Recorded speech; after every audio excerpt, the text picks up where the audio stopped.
بسم اللہ الرحمن الرحیم۔ السلام علیکم ناظرین، سوال نامہ کے ساتھ میں ہوں بیرسٹر احتشام امیر الدین۔ اس پلیٹ فارم سے کچھ عرصے بعد آپ سے ملاقات ہو رہی ہے، تو پروگرام سوال نامہ میں ایک بار پھر میں آپ کو خوش آمدید کہتا ہوں۔ یہ جتنے بھی دن آپ سے ملاقات ہو نہیں سکی سنو ٹی وی کے توسط سے، اس میں بہت ساری ڈیولپمنٹس ہوئی ہیں، نہ صرف پاکستان کی سطح پہ یعنی کہ نیشنل لیول پہ بلکہ انٹرنیشنل لیول پہ بھی، جن میں سے ایک مسئلہ فلسطین ہے جو اس وقت پوری دنیا میں ڈسکس ہو رہا ہے اور بہت تشویشناک ایک صورتحال ہے، جس طرح سے جانی نقصان ہو رہا ہے، دیگر جو معاملات ہیں۔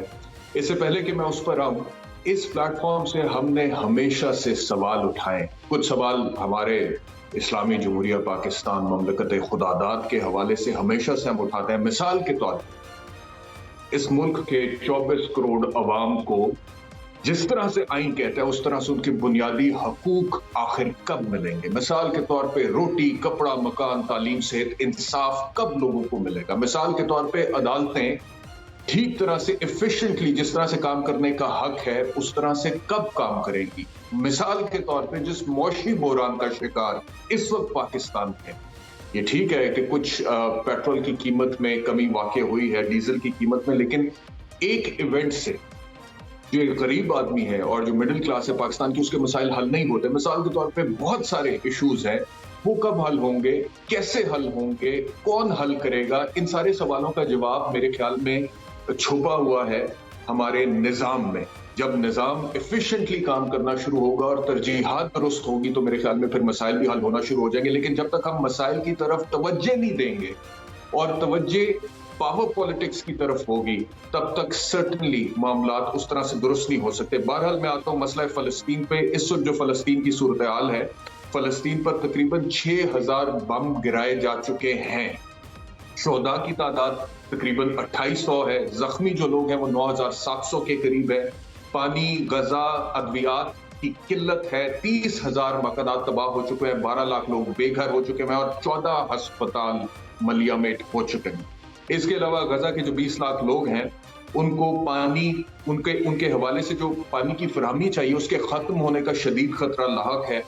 نقل مکانی جو ہوئی ہے، اسرائیل کی طرف سے یہ اعلان کیا گیا تھا کہ غزہ کو خالی کر دیا جائے، اس کے نتیجے میں جن سویلینز نے، معصوم لوگوں نے غزہ کی پٹی کو خالی کرنے کے لیے نقل مکانی کی ہے یا کرنے کی کوشش کی ہے، خبر یہ آئی ہے کہ ان کے اوپر بھی حملہ ہوا ہے اور اس کے نتیجے میں بھی جانی نقصان ہوا ہے۔ 11 صحافی جن کا تعلق وہاں سے ہے ان کی شہادت کی خبر آ چکی ہے۔ اس پر مختلف دنیا میں مختلف ممالک مختلف پوزیشنز لے رہے ہیں۔ مثال کے طور پہ چین کا اپنا ایک موقف ہے، ایران کا اپنا ہے، ترکی کا اپنا ہے، سعودی عرب کا اپنا ہے، پاکستان کا۔ اسی طرح کچھ ممالک اسرائیل کے حوالے سے موقف اختیار کریں۔ اس وقت فلسطین کی تازہ ترین صورتحال کیا ہے؟ کیا جو تباہی کا سلسلہ جاری و ساری ہے اس میں کوئی کمی واقع ہونے کے چانسز ہے؟ کوئی امید ہے؟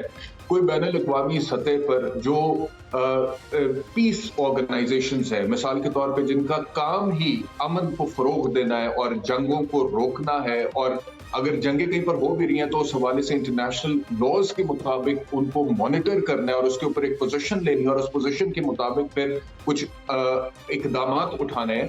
یونائٹڈ نیشنز ہیں، دیگر ادارے ہیں، وہ کیا کر رہے ہیں، اس پر بھی بات کریں گے۔ ہمارے ساتھ اس وقت عبد الرحمان مطر ہیں، سینئر صحافی ہیں، فلسطین سے آپ کا تعلق ہے۔ بہت شکریہ عبد الرحمان مطر صاحب ہمیں جوائن کرنے کے لیے۔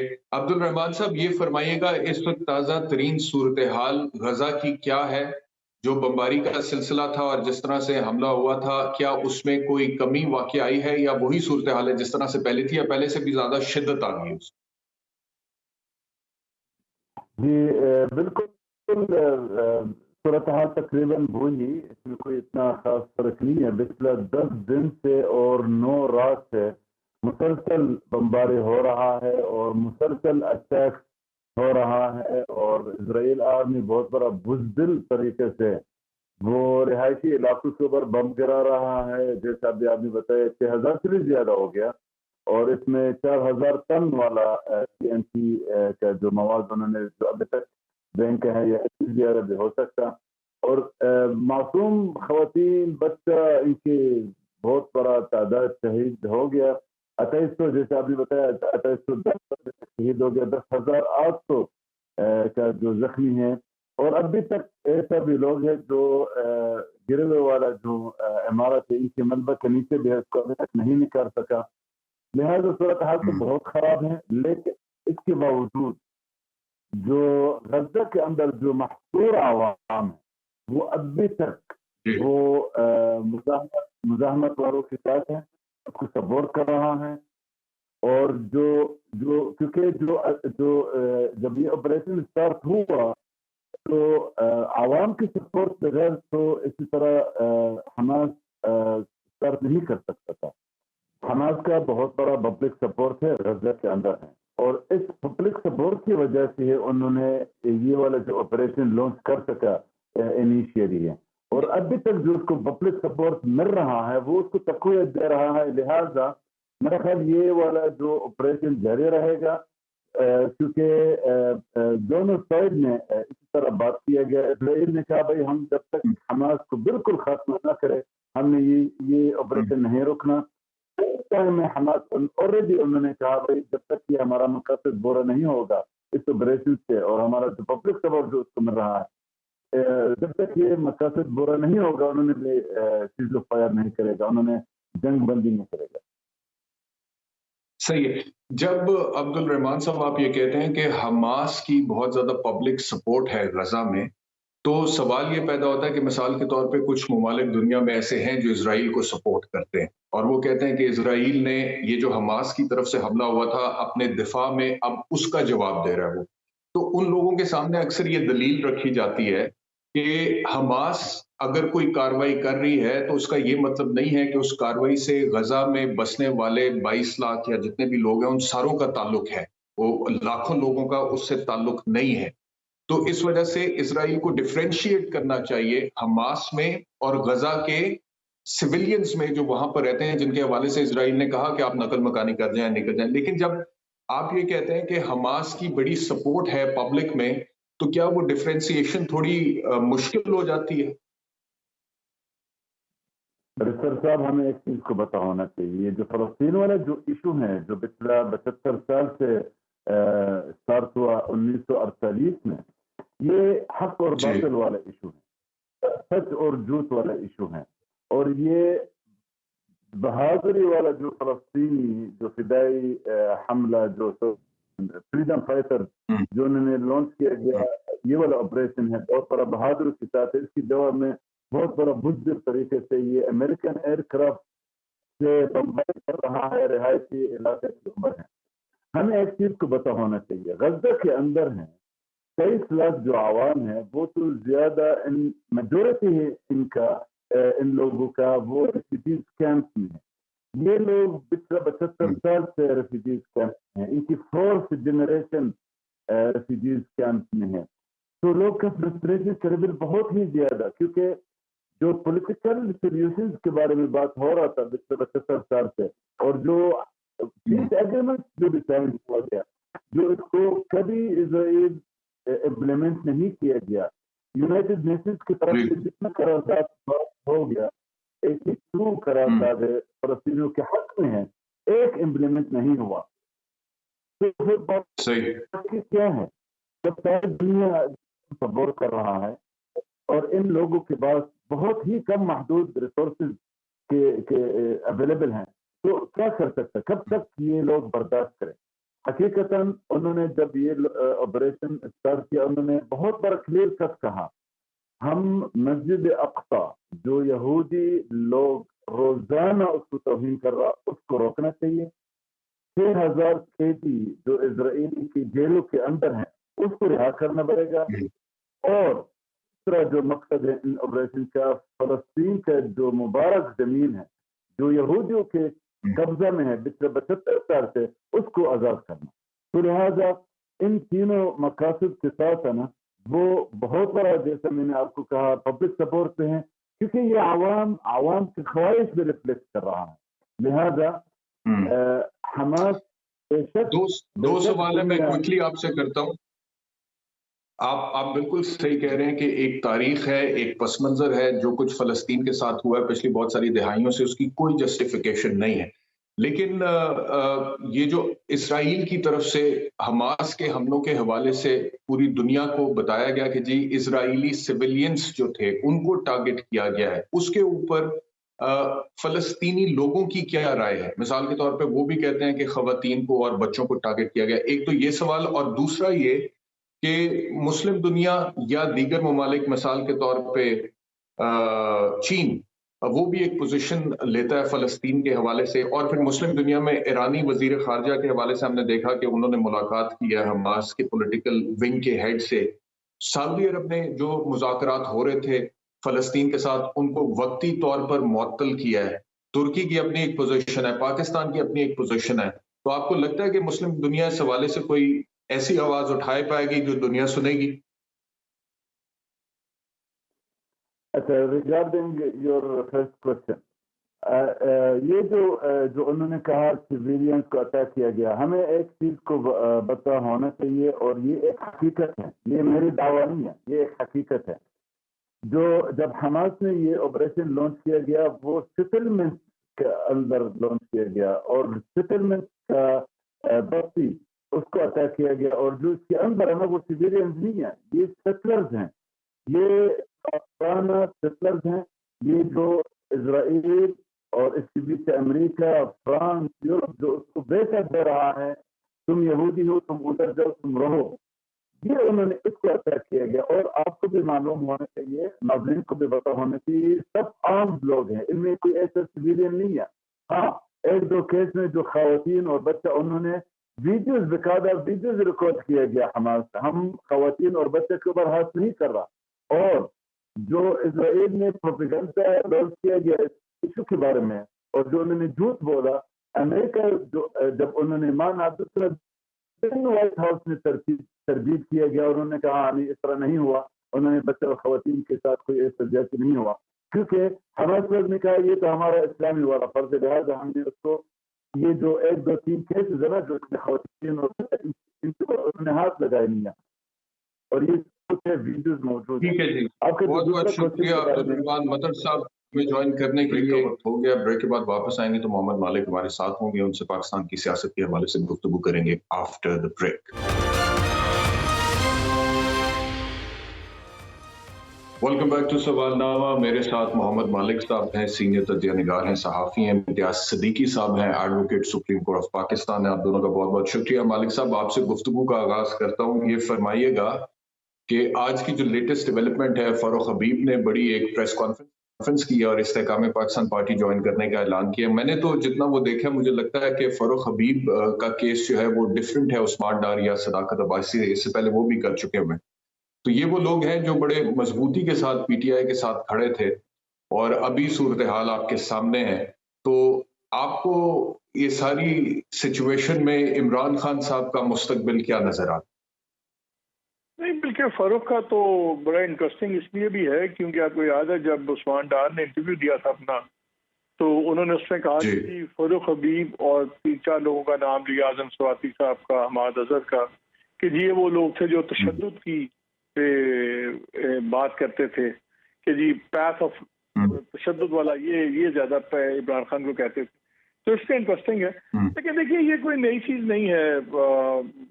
الٹیمیٹلی اس کا یہ میسج زیادہ اسٹرانگ ہے کہ اب چیزیں ٹوٹ رہی ہیں اور پی ٹی آئی میں مستقبل آگے پولیٹیکل اتنا نہیں ہوگا، لیڈرشپ اتنی مطلب آسان نہیں ہوگا، ورنہ یہ کوئی اسٹرینتھ نہیں لاتے ٹو آئی پی پی. یہ وہ جنریشن ہے فاروق حبیب وغیرہ جو پی ٹی آئی کے ہی پلیٹ فارم میں بنے، اسی میں آئے، یہ ان کی آئیڈینٹی تھی. ان کا اپنا تو اس کا ووٹ بینک نہیں ہے. تو اب یہ آئی پی پی میں آئے. آپ کے خیال میں پی ٹی آئی کا ووٹ بینک ٹوٹ سکے گا؟ پی ٹی آئی کے ووٹ بینک کو فرق پڑے گا؟ نہیں، ووٹ بینک نہیں ٹوٹے گا. لیکن میں آج ہمارے شو میں اسی پہ ہم ڈسکشن کر رہے تھے صاحب، اصل چیز یہ ہے کہ ووٹ بینک تو تبھی میننگ فل ہوتا ہے نا اگر الیکشن والے دن وہ ٹرانسلیٹ ہو ووٹ کے اندر. آپ گھر میں چاہے جتنے مرضی ناراض ہوں، جتنا مرضی غصہ ہو، لیکن اگر آپ اس دن موبلائز نہیں ہوتے، آپ وہاں کے بیلٹ پہ نہیں آ کے اپنا غصے کا اظہار کرتے، تو اس سے فرق نہیں پڑے گا، دوسری سائڈ کو نہیں پڑتا. تو مجھے لگتا ہے کہ یہ اتنا زیادہ یہ ووٹ بینک ٹرانسلیٹ نہیں ہو رہا ہو پائے گا الیکشن میں. تو obviously things are going to get much tougher. P T I کے لیے کافی اور بھی سخت دن آ رہے ہیں. پاپولیرٹی ہونا اپنی جگہ ہے، اس پاپولیرٹی کا ووٹ میں ٹرانسلیٹ ہونا وہ دوسری چیز ہے.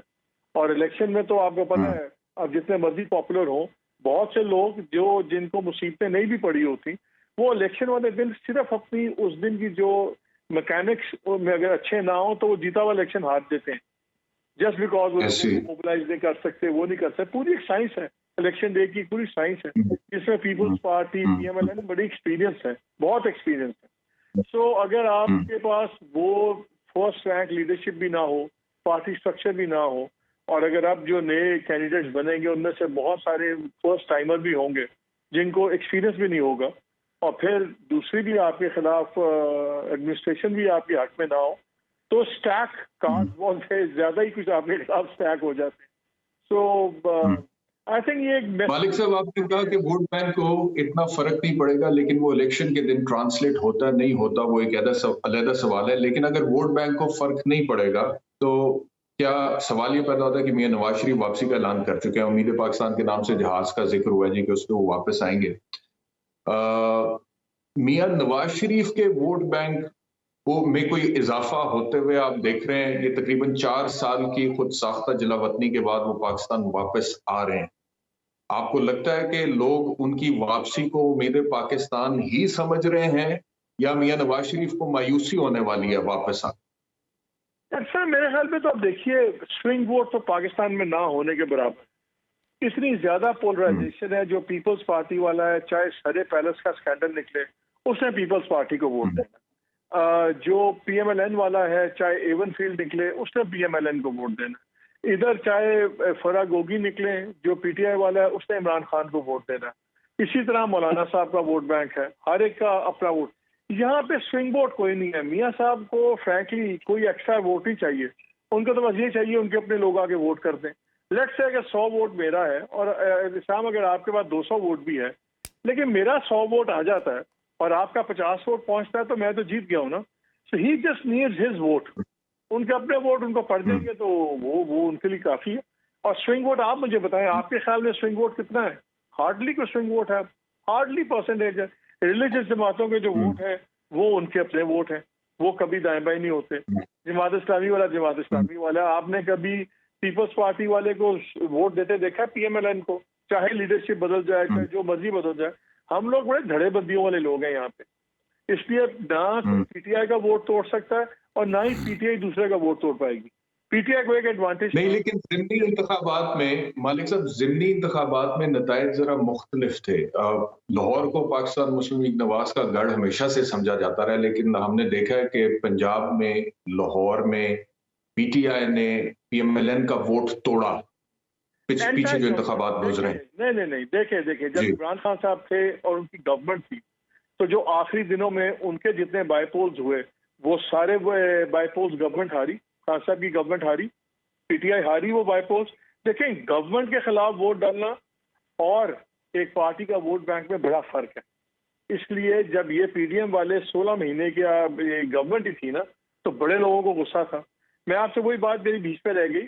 دیکھیں ایک ووٹ ہے جو عمران خان صاحب کا اپنا ووٹ ہے، ایک ووٹ ہے جو ناراض ہے دوسرے لوگوں سے، وہ غصے میں ووٹ جاتا ہے، اس کا بائی ڈیفالٹ ان کو فائدہ ہوتا ہے، وہ ووٹ ان کا نہیں ہے. لیکن جب آپ میری مخالفت میں ووٹ کسی اور کے لیے ڈالتے ہیں تو وہ اور چیز ہے.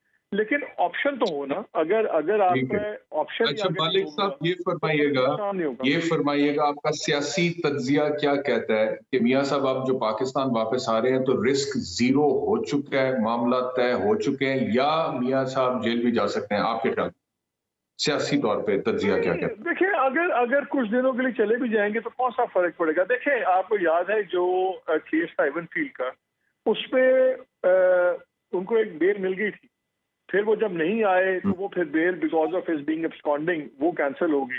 اس کیس میں مریم بری بھی ہو گئی نہیں. سو دیٹ از ہارڈلی، وہ کیس اتنا نہیں ہے، وہ آئیں گے 2-4 دن ہوگا بھی تو بیل ہو جائے گی. جو ان کا العزیزیہ میں سزا ہے، جس میں وہ سزا ہے، اس میں بھی کوئی اتنی بڑی بات نہیں ہے کہ سینٹینس سسپینڈ نہ ہو جائے. You are a liar, you know it کہ سسپینڈ ہو بھی جاتا ہے، اتنی بڑی کوئی بات بھی نہیں ہے. سو میرا خیال ہے جیل کا جو سین ہے وہ ان کا تھوڑے دنوں کی گیم ہے، اس میں زیادہ پریشانی نہیں ہوگی. اصل ٹیکنیکل ایشو ہوگا ان کا تاحیات پابندی والا، اور اس میں بڑا امپورٹنٹ رول ہوگا ریٹرننگ آفیسر کا. دیکھیں 2 ہی بحثیں ہیں نا. اچھا ایک تو یہ ہے کہ جی سپریم کورٹ جو بہت سے لیگل آپ کے ایکسپرٹس ہیں جیسے ٹاپ کے میں بات کرتا ہوں، ان کا خیال ہے کہ جی یا تو یہ فیصلہ سپریم کورٹ کا بڑا بینچ انڈو کر سکتا ہے یا کانسٹیٹیوشنل امینڈمنٹ ہوگی. اب گورنمنٹ پی ڈی ایم والے کہتے ہیں کہ نہیں ہم نے جو ایکٹ میں چینج کر دی وہ کافی ہے. اب ہوگا کیا جب میاں صاحب کاغذات نامزدگی داخل کریں گے تو افسر ریٹرننگ آفیسر نے فیصلہ کرنا ہے کہ وہ ایکٹ کو زیادہ ویٹ دے گا کہ سپریم کورٹ کے آرڈر کو. اگر تو وہ ایکٹ کو زیادہ ویٹ دیتا ہے اور ان کا ایکسیپٹ کر لیتا ہے کاغذات تو جو ان کا اپوننٹ ہے وہ اس کو چیلنج کرے گا، وہ سپریم کورٹ میں جائے گا. اگر ان کے ریجیکٹ ہوتے ہیں تو یہ جائیں گے. لیکن اگر میاں صاحب کے ساتھ گیم ہونی ہوئی کوئی بھی تو میرا خیال ہے وہ ریٹرننگ آفیسر صاحب ہی کریں گے، کیونکہ اگر وہ ان کے کاغذات ریجیکٹ کرتے ہیں، وہ کہتا ہے جی میں تو سپریم کورٹ کے فیصلے پہ جا رہا ہوں، تو یہ اگر سپریم کورٹ میں جاتے ہیں تو پھر وہاں پہ 9 ممبر بینچ بنے گا. کب بنے گا، کتنا عرصہ ہوگا، کتنے عرصے میں ہوگا، تب تک ہو سکتا ہے الیکشن ہی گزر جائے. سو میرے خیال میں یہ جو مستقبل کا پاکستان کی پولیٹیکل لینڈسکیپ میں ایک بہت بڑا ڈیفائننگ مومنٹ شاید ایک آبسکیور قسم کے ریٹرننگ افسر صاحب کا سائن بڑا میٹر کرے گا، اور وہیں سے ہمیں کافی چیزوں کا اندازہ ہو جائے گا. ٹھیک ہے جی، میں ذرا امتیاز صدیقی صاحب کی طرف جانا چاہوں گا. امتیاز صاحب، یہ جو سوال ہے میاں صاحب کی گرفتاری، ممکنہ گرفتاری کا واپسی پر، کچھ لوگوں کا خیال یہ، اور پاکستان مسلم لیگ نواز تو یہ کہہ چکی ہے کہ وہ آئیں گے تو ان کو ضمانت مل جائے گی، پروٹیکٹیو بیل مل جائے گی. لیکن بہت سارے وکلاء کا خیال یہ ہے کہ کیونکہ ان کی کنوکشن ہو چکی ہوئی ہے، لہٰذا کنوکشن کے ہوتے ہوئے پروٹیکٹیو بیل ان کو نہیں مل سکے گی، ان کو جیل جانا پڑے گا. یہ بات درست ہے مالک صاحب کی، اگر تھوڑے دنوں کے لیے جیل چلے بھی جائیں گے تو کیا فرق پڑے گا، اور خاص طور پہ اگر مثال کے طور پہ ان کے گھر کو ہی سب جیل ڈکلیئر کر دیا جاتا ہے.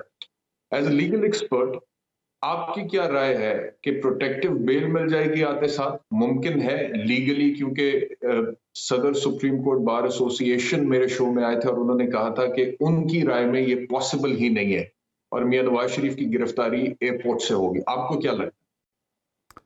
دیکھیں، پہلی بات تو یہ ہے کہ ہمارے پاکستان میں کانسٹیٹیوشن اور رول آف لا کمزور ہے، ہمارا عدالتی نظام بھی کمزور ہے، اور یہ بارہا مختلف ادوار کے اندر اور ریسنٹلی بھی آپ نے اس کے کئی مینیفیسٹیشنز دیکھی ہیں.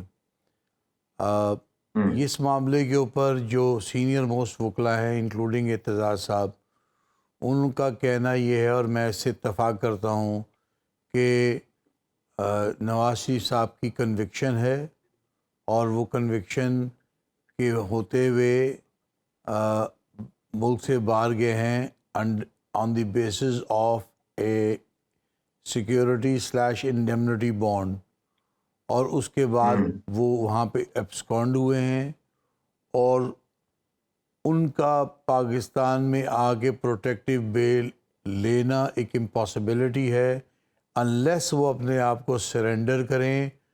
سرنڈر کرنے کے بعد کورٹ ان کی کسٹڈی کو ریگولیٹ کرے، اور اس کے بعد وہ نارمل پروسیجر کے تحت کورٹ کو کنونس کریں کہ ان کی ایبسکونڈنس جو تھی وہ ڈیلیبریٹ نہیں تھی، اور وہ ان پیرامیٹرز کے اندر آتے ہیں جہاں پہ ان کو بیل ملنی چاہیے، اور پھر کورٹ اس پہ جو فیصلہ کرے گی وہ ہوگی.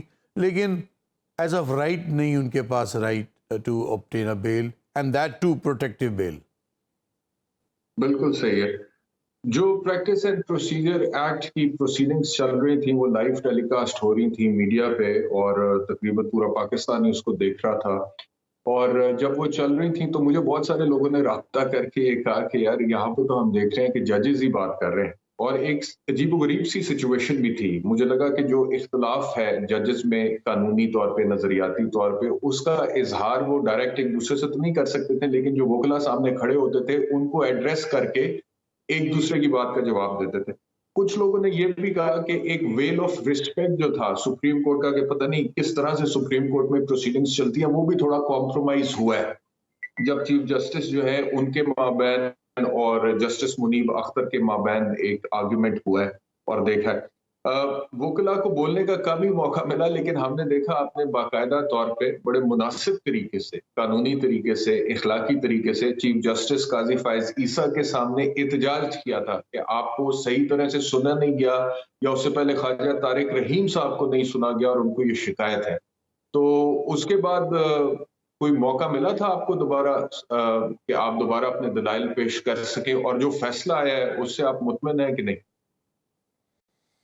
دیکھیں، یہ اپنی نوعیت کا ایک عجیب و ایک اپنی نوعیت کا it's rare and strange phenomena. Full court کا بیٹھنا اور اس کے اندر متضاد خیالات کا آنا، یہ ایک نارمل فیچر، یہ اتنی بڑی بات نہیں ہے. لیکن اس تواتر سے آنا اور اس جذباتی ایموشنز کے ساتھ اپنی پوزیشن کو ری ایٹریٹ کرنا، یہ واقعی ایک غور طلب بات ہے. باقی مختلف پروسیڈنگز کے مختلف تجزیے ہوئے ہیں. ایک تجزیہ جو مجھے باہر سے ملک سے لوگوں نے کہا وہ یہ ہے کہ پاکستان کے اندر دو قسم کے فنومینا ہیں. ایک وکالت کے ریفرنس سے، ایک ہے اچھا وکیل اور ایک ہے کامیاب وکیل. ضروری نہیں کہ اچھا وکیل کامیاب وکیل بھی ہو. کامیاب وکیل وہ ہوتا ہے جو ہمیشہ کورٹ کے ساتھ رہتا ہے اور کمپلائنٹ رہتا ہے سسٹم سے. اور جو اچھا وکیل ہے وہ اپنی عزت اور اپنی عزت نفس اور اخلاقیات کو جب کنٹرول کر کے ایک آرگیومنٹ کرتا ہے تو بہت سارے لوگوں کو بات پسند نہیں آتی. تو اس پروسیڈنگ نے آپ کو کامیاب اور اچھے وکیل کی ڈسٹنکشن دکھا دی ہے. اور جن لوگوں کو ٹائم زیادہ ملا ہے بنسبت ان لوگوں کو جن کو ٹائم نہیں ملا، تو آپ کا تجزیہ آپ کے سامنے ہے. باقی رہ گیا نتیجہ. دیکھیں، یہ نتیجہ جو ہے یہ ایک ابھی شارٹ آرڈر آیا ہے. اس کے اندر ذاتی طور پہ جو مجھے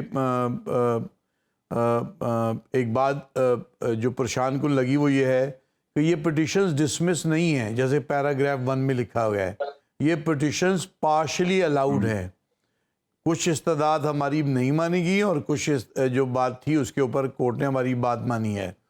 تو یہ کہنا کہ پٹیشن ڈسمس ہو گئی، یہ فیکچولی کریکٹ نہیں ہے. پٹیشنز پارشلی الاؤڈ ہیں، اور جب اس کی ڈیٹیل ریزننگ آئے گی، جی بالکل ٹھیک ہے، جب اس کی ڈیٹیل ریزننگ آئے گی تو پتہ لگے گا. میں ذرا مالک صاحب سے سوال کر لوں. ایک مالک صاحب، حال ہی میں ہم نے دیکھا کہ پیٹرول اور ڈیزل کی قیمت میں کمی کا اعلان ہوا ہے. اس سے پہلے ڈالر کی قیمت میں بھی کمی واقع ہو چکی ہے. حالات تو سرٹنلی بہت مشکل ہیں پاکستان کے ایک عام آدمی کے لیے، مڈل کلاس کے لیے. موجودہ صورتحال میں اب آپ کیا دیکھ رہے ہیں کہ مثال کے طور پہ چند چیزوں میں قیمتوں میں اگر کمی واقع ہو جاتی ہے اور اس کے ساتھ ساتھ معاملات کو اسی طرح آگے بڑھایا جاتا ہے، تو آپ کو لگتا ہے کہ لوگ جو ہیں وہ اس چیز کو قبول کریں گے، یا پھر موجودہ نگران حکومت کی ایکسیپٹیبلٹی کوئی بڑھ سکتی ہے ان کیس کے الیکشنز آگے ڈیلے ہوتے ہیں؟ اور یہ ضرور بتائیے گا کہ آپ کو کیا لگ رہا ہے، الیکشنز جو کہا جا رہا ہے اس ٹائم پر ہو جائیں گے یا ابھی بھی انسرٹنٹی ہے؟ دیکھیے، جو حالات جتنے برے ہیں اکنامکلی، اس میں تو جو تھوڑی بھی ریلیف ہے بڑی لوگوں کو ملتی ہے، یہ بہت بڑا اللہ کا شکر ہے، اپریشیٹ کرنی چاہیے. اور obviously gets you a few brownie points. لیکن میرا خیال ہے کہ یہ اتنی بڑی ریلیف کوئی نہیں ہے کہ جس کے اوپر گورنمنٹ کی ایکسیپٹیبلٹی یا بڑھ جائے یا ریجیکشن ہو جائے. آئی ڈونٹ تھنک سو، کیونکہ ابھی آپ دیکھیں گے ابھی ان کی رپورٹ بھی ایک بنی ہے کہ پراببلی آنے والے دنوں میں جو گیس ہے اس کی قیمت شاید 100% سے بھی زیادہ بڑھ جائے. تو جتنا آج یوفوریا پیٹرول کا ہے، جب گیس بڑھے گی تو پھر گورنمنٹ کا لوگوں کا ریئیکشن آئے گا، جی ایک ہاتھ سے انہوں نے پیسے دیے، دیکھیں جی دوسرے ہاتھ سے لے لیے. تو وہ تو سینسزم اتنا زیادہ ہے کیونکہ حالات بہت برے ہیں. ڈالر میں ایک اچھی چیز یہ ہے کہ جو انہوں نے بڑی سختی کی یہ منی ایکسچینجنگ پہ، افغانیوں کی ڈیلنگز پہ، اس سے آیا. لیکن سب سے بڑی وجہ جو ڈالر میں گرنے کی ہے وہ یہ ہے کہ انڈسٹری کی امپورٹ بند ہوئی بھی. اور جب آپ نے چیزیں نہیں خریدنی، جب آپ نے امپورٹ نہیں کرنی، تو آپ نے ڈالر کس لیے لینے؟ ٹھیک ہے، آپ کی میٹر کے لوگ جن کو ایک دم پینک آیا اور ہم نے $1000 لے لیا، وہ تو بیچ دیا ہم نے. جو بڑے لوگ ہیں جو ڈالرز کو اپ اینڈ ڈاؤن کرتے ہیں ان کے بلینز پہلے ہی باہر جا چکے ہیں. سو یہ ڈالر کا بڑی اچھی ہے, لیکن یہ دیکھنا یہ کیا سسٹینیبل ہے لانگ ٹرم پہ, کہاں جا کے بات چلے گی. ونس امپورٹس اوپن, کیا ڈالر یہیں رکتا ہے کہ واپس خدا نہ خواستہ پھر چھلانگ اوپر مارتا ہے؟ تو ابھی the jury is out on this. فرق ہمیں تب پتہ لگے گا اگر پاکستان کے عوام کا مستقبل نگران حکومت ہے یا الیکشنز ہیں مالک صاحب؟ نہیں, مجھے تو الیکشن ہوتے نظر آ رہے ہیں جی. میرا خیال ہے جنوری اینڈ میں یا فیبرری انیشل فرسٹ ہاف میں ہوں گے. اس کا ڈومیسٹک پالیٹکس سے زیادہ انٹرنیشنل آبلیگیشن سے تعلق ہے. جس طرح آپ نے امیدیں لگائی ہوئی ہیں چائنا سے, آپ نے یو اے ای سے, آپ نے سعودی عربیہ سے انویسٹمنٹس اینڈ آل دیٹ, ان لوگوں نے بھی واضح کیا ہوا ہے آپ پہ, آپ کی گورنمنٹ پہ, کہ آپ کو فائنینشیل انٹرنیشنل فائنینشیل سسٹم میں رہنا ہے. I M F, you have to be on the right side of I M F and World Bank. تو اگر آپ ان کے لیے, یہ نہیں کہ وہ بڑا کوئی کین ہے امریکہ یا دوسرے کہ جی پاکستان میں جمہوریت ہو, لیکن ان کے اپنے لاز ہیں, آٹومیٹک ملٹری سینکشنز ہیں, یہ ہے وہ ہے کہ پاکستان کی مجبوری ہے کہ ہمارا ایک پولیٹیکل ڈیموکریٹک فساد ہو. کتنا شیئرنگ ہوگی وہ ہمیں نظر آ رہا ہے کہ پار شیئرنگ تو ہوگی, لیکن آئی تھنک جو اسٹرکچر ہے وہ ڈیموکریٹک ہی ہوگا. سامنے آپ چاہے ہائیبرڈ کہیں جو بھی کہیں, لیکن فرنٹ پہ آپ کو ایک ڈیموکریٹک بھی سیٹ اپ ہی نظر آئے گا, اور وہ مجبوری ہے. اس میں رضامندی یا شوق کی بات نہیں ہو رہی. I think it's an inevitable imperative ہے جس کو فالو کرنا پڑ رہا ہے. اگر موجودہ جو آنے والے انتخابات ہیں اس میں قبولیت ایک اہم جز ہے, مثال کے طور پہ مقبولیت سے زیادہ اگر مثال کے طور پہ قبولیت ایک اہم جز ہے, تو اس صورت میں میاں نواز شریف کی قبولیت زیادہ ہے یا میاں شہباز شریف کی قبولیت زیادہ ہے؟ اور کیا میاں نواز شریف جو کہ اس وقت بننا چاہتے ہیں دوبارہ وزیر اعظم, اور ان کی پارٹی بھی کہتی ہے کہ وہ بنیں گے, ان کے لیے سب سے بڑے کمپٹیشن ان کے اپنے بھائی میاں شہباز شریف نہیں ہے اس وقت؟ سر قبولیت پتہ لگ جائے, قبولیت کا تو ہمیں پتہ لگ جائے گا جب ریٹرننگ افسر صاحب یا ایکسیپٹ کریں گے یا ریجیکٹ کریں گے, وہیں سے ہمیں قبولیت پتہ لگ جائے گی. لیکن اگر میاں صاحب آتے بھی ہیں تو میرا خیال ہے یہ کافی راکی رائڈ ہوگی جو ان کی ہسٹری ہے, اور خاص طور پہ اب جو حالات ہیں اس میں کافی زیادہ آپ کو کو ایگزسٹنس کرنی پڑے گی. مجھے وہ کوئی اسموتھ سیلنگ نظر نہیں آتی. اگر میاں صاحب ہوں گے بھی تو فرینکلی ان کا مجھے اسموتھ سیلنگ نہیں نظر آتی اسلام آباد ڈنڈی کی. اوکے, بہت بہت شکریہ مالک صاحب ہمیں جوائن کرنے کے لیے. صدیقی صاحب آپ کا بہت بہت شکریہ. ایک بریک لیتے ہیں, بریک کے بعد واپس آتے ہیں. ویلکم بیک ٹو سوال نامہ. سینئر صحافی عامر ضیاء ہمارے ساتھ ہیں. بہت شکریہ عامر ضیاء صاحب ہمیں جوائن کرنے کے لیے. آج جو فاروق حبیب صاحب نے میڈیا ٹاک کی ہے اور استحکام پاکستان پارٹی جوائن کرنے کا اعلان کیا ہے, ان کی باڈی لینگویج اور دیگر معاملات کو دیکھ کے لگتا ہے کہ بڑے وہ مطلب کہ دل سے انہوں نے فیصلہ کیا, بلکہ وہ کنونس کر رہے تھے باقیوں کو بھی, اور باقاعدہ طور پہ دلائل دے رہے تھے کہ کیوں پی ٹی آئی چھوڑنا مناسب یا درست فیصلہ ہے اور سیاست جاری رکھنا امپورٹنٹ ہے, اہم ہے. آپ کو فاروق حبیب کا جو معاملہ ہے وہ سامنے آنے کے بعد پاکستان تحریک انصاف یا عمران خان صاحب کے حوالے سے کیا لگتا ہے کہ کیا فیوچر ہے پی ٹی آئی؟ دیکھیے, پہلی بات تو یہ کہ یہ جو لوگ ٹوٹ ٹوٹ کے نکل رہے ہیں اس پہ تعجب نہیں ہونا چاہیے, کیونکہ وہ ہوا چل پڑی ہے. 9 مئی کا ایک ایسا انسیڈنٹ ہو چکا ہے کہ جس کے بعد جو ہے نا واپسی جو ہوگی کھیل میں بہت ہی مشکل ہوگی, اگر ناممکن نہیں ہے. اچھا, اس میں ظاہر ہے کہ ہر سیاستدان کی جو بھی عمران خان کی first year, second year, third year تھی, ان کے اپنے اپنے انٹرسٹ ہیں. بہت سارے لوگ ہو سکتے ہیں کہ کنونس ہوں ان کے ویژن کے ساتھ, اور وہ دیکھ رہے ہوں کہ جس ویژن کو ایگزیکیوٹ کرنے کی, امپلیمنٹ کرنے کی جگہ نہیں مل رہی, تو کیا وہ کہیں اور یہ کام کر سکتے ہیں. تو بعض لوگ اس میں جا رہے ہوں گے, بعض لوگ کچھ ایسے ہوں گے کہ جو موقع پرستی ہوگی ان میں, بعض لوگ ہوں گے جو دباؤ میں ہوں گے. تو یہ تمام فیکٹرز ہوں گے جو ہر شخص کا ایک اپنا اپنا علیحدہ فیکٹر ہوگا. جیسے کہ آپ نے فرمایا کہ فاروق حبیب کی جو باڈی لینگویج تھی اس سے تو بڑا ہی مطلب لگ رہا تھا کہ ایٹیز ہیں اور بہت ہی ان کو جیسے یقین ہے کہ وہ جو کر رہے ہیں درست کر رہے ہیں, تو لیٹس وش ہم گڈ لک. بات یہ ہے کہ ہماری سیاست اتنی زیادہ پولرائز ہو گئی ہے کہ اس کو ایک توازن کی اور اس کی ضرورت ہے. اب ذرا سا کہتے ہیں نا کہ زخموں پہ مرہم رکھنے کی, اب وہ کیسے آئے گا؟ تو اس کے لیے مطلب ہے کہ ابھی تک تو مجھے کوئی اس کی انڈیکیشن نظر نہیں آ رہے. جو اصل ہمارے لیے بڑا کوشچن ہے, یہ چیزیں جو ہے نا یہ سب پلاٹس ہیں ایک بڑے پلاٹ کے اندر, جو بڑی کہانی ہے وہ یہ کہ جی ہماری سیاست کا اونٹ جو ہے وہ کس کروٹ بیٹھے گا، اور اس کے اندر اگر انتخابات ہوتے ہیں، ابھی تک دیکھیں نا تعجب کی بات ہے، دکھی کہ ہم ابھی تک سوال کرتے ہیں کہ اگر ہوں گے تو اگر انتخابات ہوں گے اس کے بعد کیا مستحکم حکومت بنے گی، ایسی حکومت بنے گی کہ جو عوام کی واقعی عوام اس کو دل سے بھی قبول کرتے ہوں، وہ پولرائزیشن کم کر سکے گی، وہ جو ہے پاکستان میں کوئی نئی سوچ لا سکے گی گورننس کے حساب سے. یہ بہت بڑے سوالات ہیں، اور اس میں ہمیں نظر یہ آ رہا ہے کہ جتنی بھی میجر پولیٹیکل پارٹیز ہیں ان کے پاس کوئی جواب نہیں ہے مدلل ان چیزوں کا دینے کے لیے. تو یہ ہمارا اس وقت فوکس ہونا چاہیے. یہ چیز جو ہے فٹ نوٹ آف ہسٹری ہوگا کہ فاروق حبیب صاحب جو ہے چل کے کہاں سے کہاں چلے گئے، اور ہو سکتا ہے وہاں پہ وہ بہت اچھا اپنا کردار ادا کریں، استحکام پاکستان پارٹی ایک جنون پولیٹیکل پارٹی کے طور پہ عوامی پارٹی بن سکے. لیکن ابھی ifs اینڈ بٹس ہے نا، یہ ابھی جو آبجیکٹو مجھے حالات نظر آتے ہیں شاہ صاحب آپ کو بھی، اس میں مجھے کوئی نظر نہیں آ رہا کہ ان پولیٹیکل پارٹیز کے پاس کوئی پروگرام ہے اور یہ ایسا کوئی سوچ لے کر آ رہی ہیں کوئی بھی پولیٹیکل پارٹی جو ہے کہ وہ آپ سمجھیں کہ اس سے ہمارے جو ہے دکھوں میں اور پاکستان کے مسائل میں کمی ہو. جی میاں نواز شریف کی واپسی آپ کو لگتا ہے کہ کوئی خاص فرق ڈالے گی پاکستان مسلم لیگ نواز کے لیے؟ پاکستان تو بہت دور کی بات ہے، پاکستان کے معاشی بحران یا مسائل تو بہت دور کی بات ہے، پاکستان مسلم لیگ نواز کے اپنے ووٹ بینک کے لیے، ان کی مقبولیت کے لیے جو پی ڈی ایم کی 16 مہینے کی کارکردگی سے ڈیمیج ہوئی ہے، آپ کو لگتا ہے کوئی خاص فرق ڈالے گی میاں نواز شریف کی واپسی؟ نہیں، ظاہر ہے کہ ابھی جو نون لیگ ہے اور اس سے جو منسلک میڈیا کے لوگ ہیں وہ تو یہی کہہ رہے ہیں کہ بہت بڑا کوئی جو واقعہ ہونے والا ہے نواز شریف صاحب کے آنے سے. میں نہیں سمجھتا، کیونکہ آپ دیکھیں کئی مرتبہ کیا آزمائے ماشاء اللہ 40 سال سے لوگ ان کو دیکھ رہے ہیں پولیٹیکل لینڈسکیپ پہ پاکستان کے، اور جو شخص اپنے جوبن پر اپنے ایام جوانی میں وہ کارنامے انجام نہیں دے سکے جس کی اب ہم توقع کر رہے ہیں تو اب بھی نہیں کر سکے گا.